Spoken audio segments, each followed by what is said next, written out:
اللہ کے نبی نے فرمایا اس کا ناک خاک آلود ہو جو اپنے بوڑھے والدین کو پائے یا دونوں میں سے ایک کو پائے اور ان کی خدمت کر کے اللہ کی جنت میں داخل نہ ہو جائے۔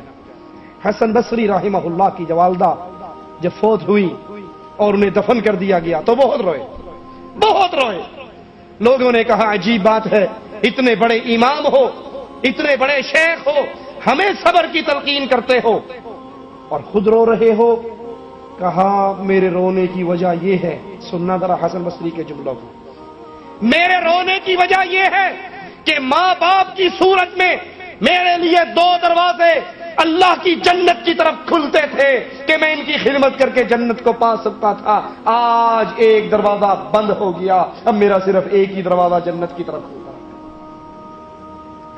یہ بوڑھے ماں باپ مصیبت نہیں ہے، انگریزوں کی تقلید کرتے ہوئے ان کو اولڈ ہاؤس میں جمع کروانے والوں، ان کو بوڑھے خانے میں پھینک آنے والوں، آج تم ان کے ساتھ یہ سلوک کرو گے، کل تمہاری اولاد تمہارے ساتھ یہ سلوک کرے گی۔ یہ اللہ کی رحمت ہے، یہ اللہ کی نعمت ہے، یہ اللہ کی عطا ہے۔ حسن بصری کہہ رہے ہیں میری ماں اور میرے باپ کی صورت میں میرے لیے جنت کے دو دروازے کھلے تھے اور ایک کے موت ہونے سے آج جنت کا دروازہ بند ہو گیا۔ ماں باپ کی خدمت، ماں باپ کی شان پوچھنی ہے تو ان سے پوچھئے جن کے سروں سے یہ باغ ڈھل چکا ہے، جو ترستے ہیں کاش ہم اپنے باپ کی شکل کو دیکھ سکتے، جو ترستے ہیں اپنے بابا کا نام لیتے ہوئے، جن کے سروں میں ماں اور باپ کا سایہ نہیں ہے، ان سے پوچھئے ماں باپ کی قیمت کتنی ہوتی۔ حسن بصری کہتے ہیں یہ جنت کے دو دروازے کھلے تھے، میں ماں کی خدمت کر کے، میں اپنے باپ کی خدمت کر کے اللہ کی جنت میں داخل ہو سکتا تھا۔ آج ماں کے مرنے سے میرے لیے ماں نہیں مری، میرے لیے ماں نہیں مری، میرے لیے جنت کا ایک دروازہ بند ہو گیا ہے۔ اب جنت میں جانے کے لیے میرے پاس صرف ایک ہی دروازہ ہے۔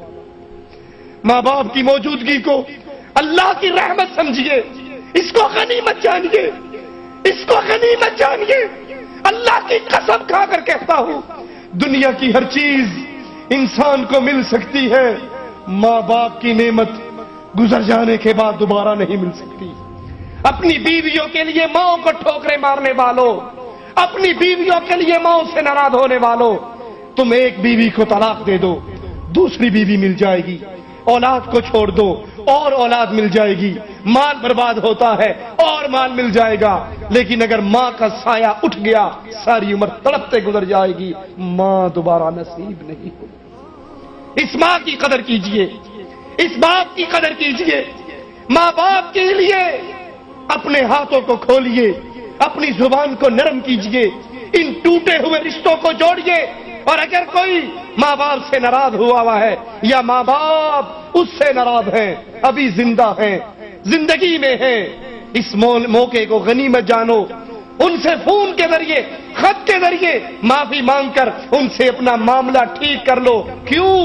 یہ ماں باپ یا جنت ہے یا جہنم ہے۔ سبحان اللہ والحمد للہ ولا الہ الا اللہ، سبحان اللہ والحمد للہ ولا الہ الا اللہ، سبحان اللہ والحمد للہ ولا